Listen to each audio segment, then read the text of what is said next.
your nation, your province, your southern Alberta. From the heart of Lethbridge, it's Bridge City News Weekend Edition with Jeanette Roche. Hello, thanks for joining us for a look back at Alberta this week. With the Alberta election in its final stretch, thousands of students across the province will be seeing democracy brought to life in their own classrooms. More than 1,000 schools are registered to take part in Student Vote Alberta. Close to 200,000 elementary and secondary students are expected to cast student vote ballots in the lead up to Election Day. Schools receive a variety of educational materials to teach about government and learn more about the election process. Organizers with the nonprofit group Civics, who are putting this on, say it's important to get our students engaged during an election. Politics can be hard to learn from a textbook. So with the Student Vote program, it's a way for students to experience an election in real time. The hope is to increase voter turnout by educating and empowering youth to make informed decisions. So right now, for the Alberta provincial election, we have over 1,300 schools registered, representing all 87 electoral districts in the province. We also have as many as 200,000 elementary and secondary students that are expected to cast student vote ballots in the lead up to and on May 29th. So what I mean by that is it's kind of a four-step process for student vote. Schools will first register for the student vote program. Civics provides support for the registered team leaders, so that replicates the experience that the adults get when they actually go in to cast a ballot. This includes things like physical voting materials, so we've got the ballot boxes, voting screens, and the ballots themselves. And the students will do research into the election process. So they'll look into the candidates as well as their local issues. And in the culminating activity, we call that Student Vote Day, the students will take on the responsibility officer duties, so that's scrutineer, deputy returning officer, and they'll actually cast a student vote ballot. Matthew says the Student Vote Alberta results will be added up and released following the end of voting on Election Day, Monday. As this was the last week of campaigning leading up to the election, NDP, Lethbridge West and East candidates Shannon Phillips and Rob Miyashiro say their main priority was to just continue their conversation with the voters and encourage them to get out and vote in advance. We're going to be making sure that every single NDP supporter votes, especially we're going to put a real premium on making sure folks vote in advance. Rob and I are going to continue to knock on doors. That's what we've done so far, and we're not going to stop now. Advance polls make life easier in a number of ways. They will certainly have fewer lines. If there's any issue with someone's identification or being on the voters list, easier to resolve it at an advance poll when there's fewer folks around and they have more time. There is certainly a lot of flexibility in voting in advance. You can vote until 8 p.m. from Tuesday to Saturday in a number of different locations across the city and indeed across the province. And the UCP candidates for Lethbridge both appeared at the Southern Alberta Ethnic Association to hand in their own ballots as soon as advanced polling stations opened. Lethbridge East candidate Nathan Newdorf highlighted the importance of getting out to the polls since every vote counts. We just want everybody to have the opportunity, so advanced polls give people who might be working on Election Day a few more options. So we'd love to get everybody out to have a chance at their democratic duty to cast a ballot. For me, it's just making sure people are aware of where and when they can vote and getting as many opportunities to do that. People have all kinds of different schedules, so that's really our focus right now is connecting with our supporters and making sure they get to the ballot.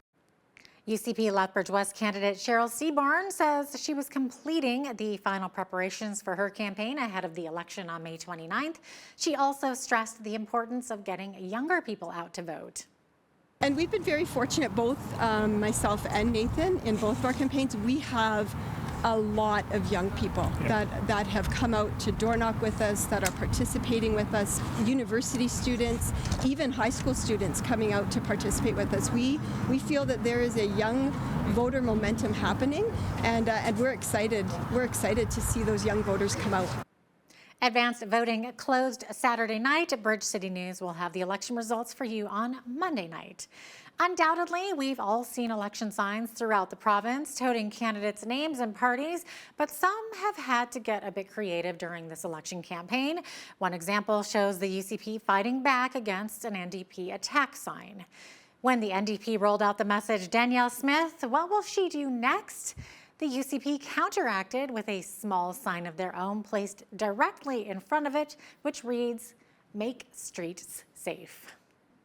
After the break, political fires aren't the only flames being fanned. Wildfires are continuing to burn in the province, but emergency officials say progress has been made thanks to some much needed rain.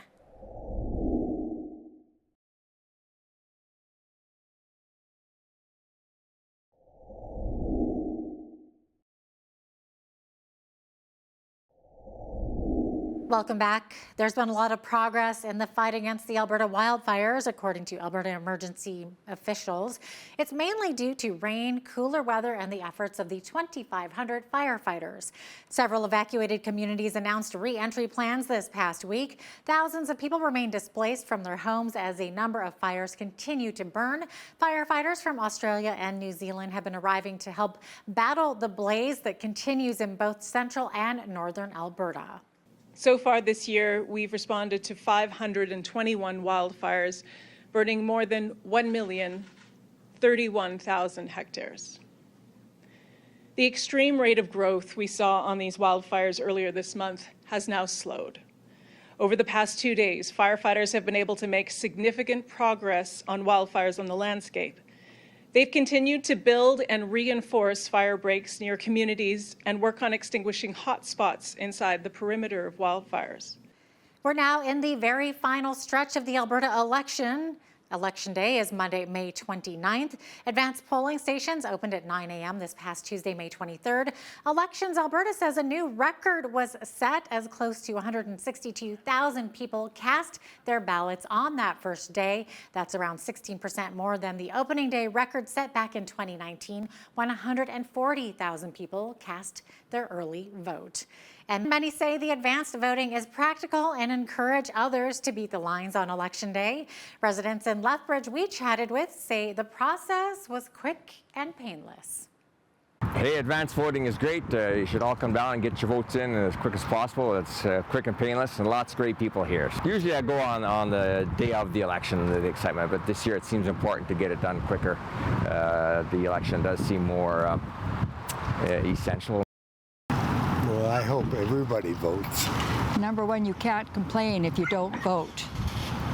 And it's close enough this time that if you have an idea who, you better go out and support it. Advanced voting closes at 8 p.m. Saturday. Bridge City News will have the election results for you Monday night. Seniors faced with mobility issues did not have to leave the comfort of their homes when voting in the provincial election. In Lethbridge, for example, voting polls were put in place at all the Green Acres Foundation sites, giving residents the opportunity to vote without having to leave the site. An official with Green Acres, Donna Koslovy, says it's important to have these types of supports available for seniors living in the community so they too can have a voice. Some of them, it's a little bit more difficult for them. They might not drive, or just getting to a forum can be difficult. So we also try to arrange forums at all of the sites. We invited the candidates to come in and on specific dates so that the residents had an opportunity to hear the platforms and also ask the candidates specific questions. Koslovy says this is not the first time they've brought in the polling stations to the sites, and it won't be the last. The Alberta provincial election is coming up on Monday, and be sure to watch Bridge City News for all those results. How accurate are the polling numbers released by the research firms? Well, they might not be as accurate as you think. Our political reporter in Toronto Sun columnist Brian Lilly explains that when it comes to the Alberta election, you might be surprised to learn about those hidden votes. We often talk about how pollsters will get the conservative vote wrong in much of the country because people don't want to tell pollsters that they're voting for the Conservatives. In Alberta, there might be a hidden NDP vote because it's so divided and people are so angry at each side. They're both angry at each other that people might not be willing to say exactly where they're voting. I think, I don't think there's going to be a big surprise. The UCP could run away with it. It could be razor thin. The polls have been back and forth over the past couple of weeks, I think, because Albertans have been back and forth. Those swing voters in Calgary that both Danielle Smith and Rachel Notley are fighting for, they're having a tough time making up their minds. Still a decent number of undecideds, and we'll see if they vote. The United Conservative Party announced that should it be re-elected on Monday, it will introduce Bill 1, the Taxpayer Protection Amendment Act. According to the Canadian Taxpayers Federation, the act would be one of the strongest laws in North America to protect taxpayers. Chris Sims, the Alberta director with the CTF, says the act will mean that politicians have to hold a referendum and ask Alberta taxpayers before taking any more money. However, carbon taxes are not included in this legislation. We're looking to the future. Someday, Trudeau's mandatory minimum federal carbon tax could be gone. That could be scrapped. Our fear is, what's preventing that carbon tax from flying home to roost back here at home in Alberta? When we return from the break, what will it take for the parties to win over the swing voters in the undecided Calgary? Well, that's next.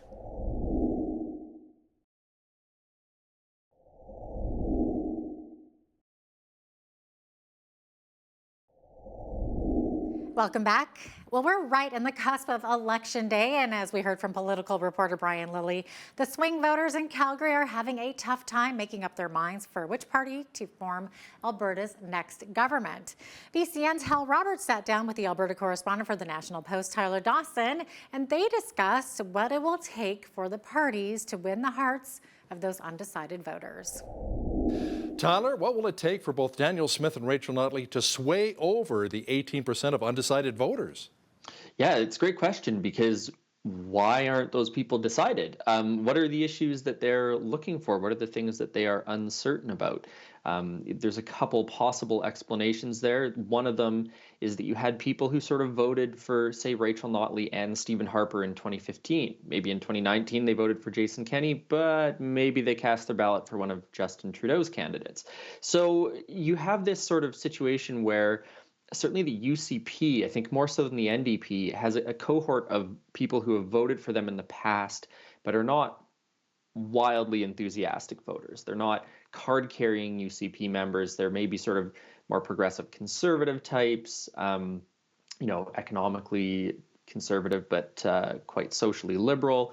So I think that's probably one of the things you have going on here, is they're kind of looking at Danielle Smith in particular as leader, and they're maybe not so sure about her, but they're not so sure about the NDP's policies in general. So it is a very strange situation, right? We're a week out and we have like as many as 1/5 of Alberta voters who aren't sure who they're going to cast a ballot for.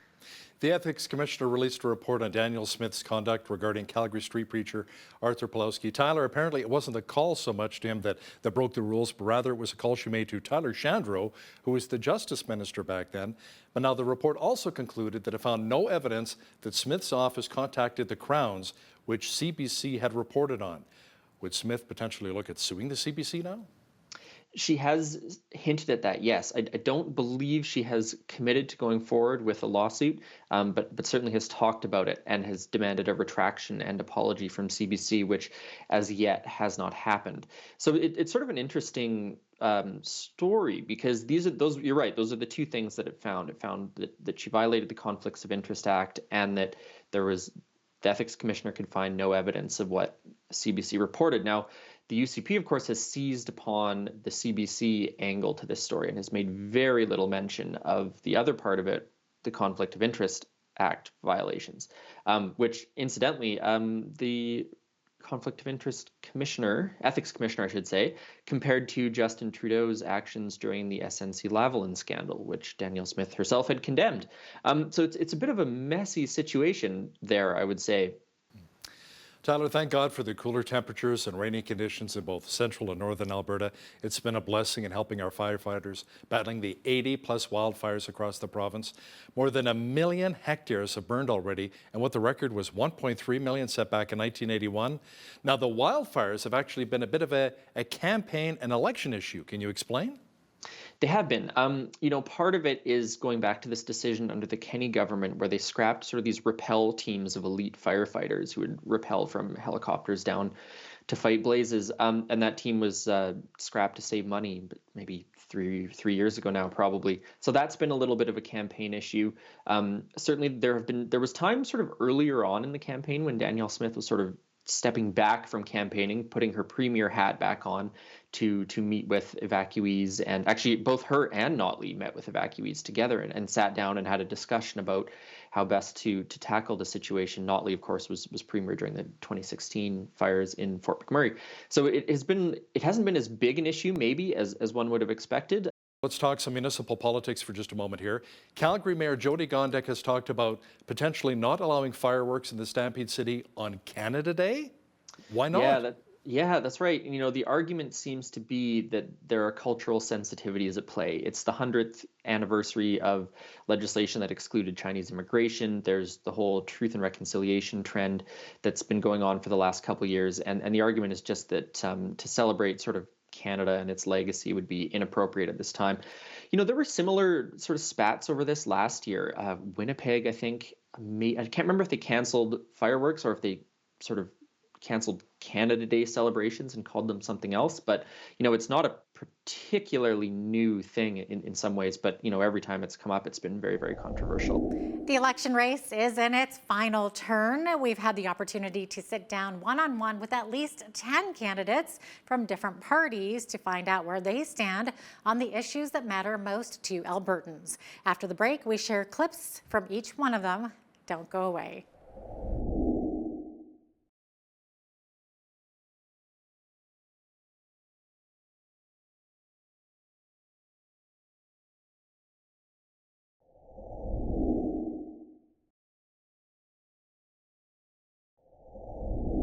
Welcome back. With the provincial election just around the corner, we wanted to share with you some of the candidates that we've been fortunate enough to interview since the writ dropped early this month. First up is Cheryl Seaborn. She's the main competitor to incumbent Shannon Phillips in the Lethbridge West riding. Seaborn is a business owner of 25 years and a registered nurse in our region. She chatted with us about the healthcare worker shortage in our province and says more help is on the way. We have 700 doctors coming in. We have 1,800 other allied health professionals that are coming in to Alberta, and that will greatly impact the accessibility of physicians to our constituents. And we need to continue to pursue that.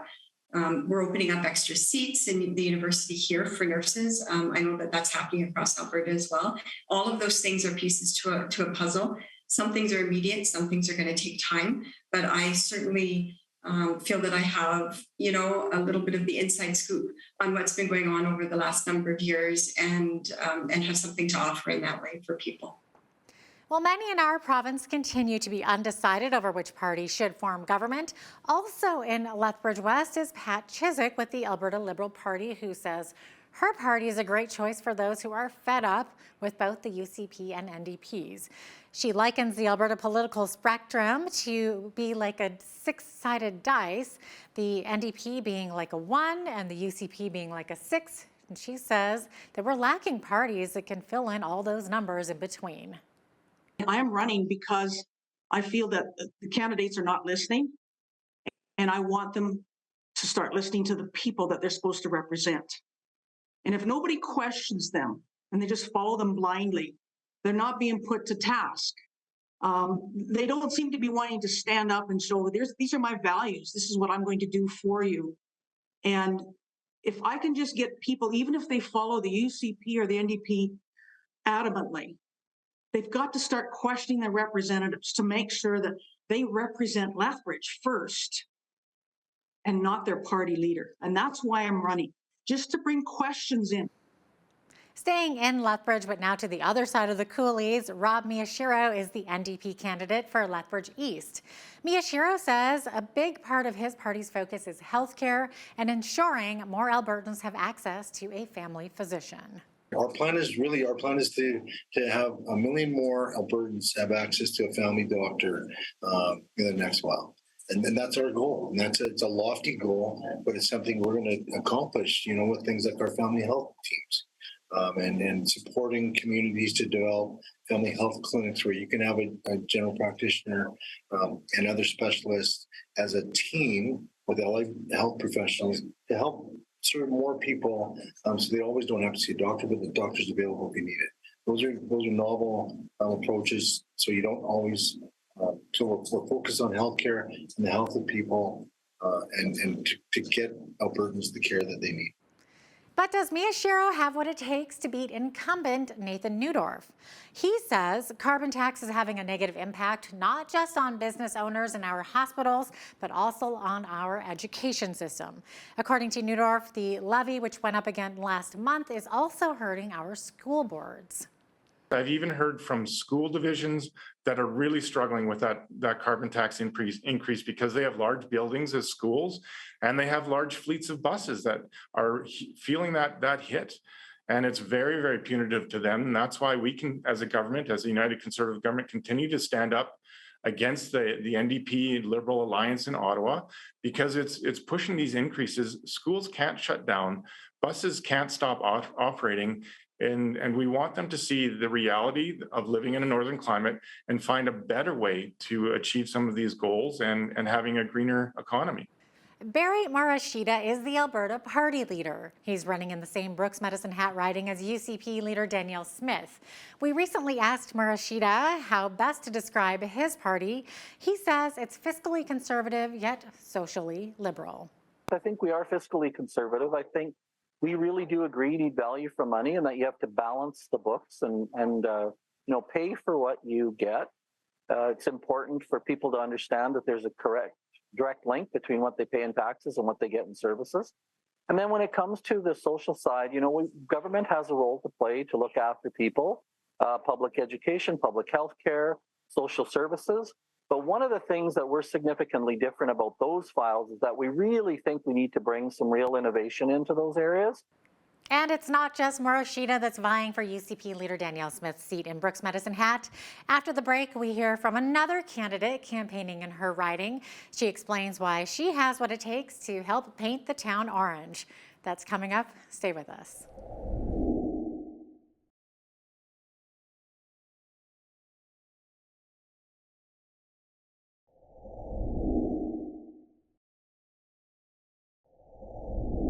Welcome back. As we continue with the highlights of candidates that we've recently interviewed, we stay focused on Brooks Medicine Hat, where UCP leader Danielle Smith is campaigning.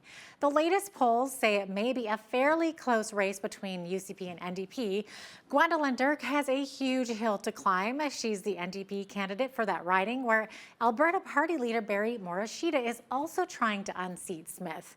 Dirk says her focus this campaign has been on healthcare. She says the province needs more health clinics, which are vital in attracting more healthcare professionals to Alberta. There is an example of a family health teams clinic in Taber that has been running successfully for 10 years. In 10 years, they managed to serve 40% more of residents, 40% more, and in 10 years, they saved $62.2 million. So the beauty of this plan is not only will it attract the healthcare providers back to our province where they don't want to be right now and are not coming back if UCP wins, it will also save money, and it will also serve 1 million more Albertans will have access to primary care in 1 or 2 days where they live. That's our guarantee. Moving over to Cypress Medicine Hat, Kathy Hogg is the NDP candidate for that riding. When she was out door knocking, she says the topic of conversation will often change depending upon who opens the door. If it's seniors, they're certainly concerned about Canada Pension being taken over by the provincial government. And I just, assure them that the NDP party would certainly protect their pension and make sure that it stays where it is right now. If I'm talking to young families, their concern is education. And one of the things that spurred me to run as a trustee was when I saw the UCP curriculum land on my desk as a trustee. And, I, along with many trustees and teachers, find that the UCP curriculum does very little to prepare our children for the future. And in the riding of Taber-Warner, we have 3 candidates vying for that seat. First up is Joel Hunter with the Alberta Green Party. He says in addition to implementing a provincial sales tax, his party will also end our province's dependence on fossil fuels. He outlines his party's plan to aid energy sector workers who would eventually become jobless. We need oil now, but we need to work hard to transfer off of fossil fuels. So we just have to work have to work towards the goal of not using any more fossil fuels, and as soon as possible. Our government would create government-funded programs to ensure that the workers in the energy sector have the necessary skills, pensions, and seniority transfers options to transition to other industries when the boom times end. This would help to ensure that the workers are not left out in the cold when the energy sector experiences a downturn. The Wild Rose Loyalty Coalition is fielding some candidates. Their party leader is the former head of the Wild Rose Independence Party, Paul Hinman, and he's also campaigning in Taber-Warner. Hinman says when it comes to the Alberta wildfires, an investigation needs to be launched to determine what caused so many of them. What really frustrates me and what's important is information. And it seems like government is being more nefarious and fear-mongering over ridiculous things like the CO2 causing these things versus is it human started? Like they should be out there doing the research to find out, are 7 out of 10 these, how are they started? Are they human started? Is it accidentally campers, or is it actually nefarious? And that should be top news, that letting Albertans know what the cause of this is. And finally, we spoke with Grant Hunter, UCP candidate for Taber-Warner. He addressed the attack ads from the opposition and says Danielle Smith's pay-out-of-pocket comments for healthcare from her podcast days were taken out of context. He says UCP would never charge Albertans to see a doctor. It's unfortunate the NDP are actually stooping to that kind of campaign.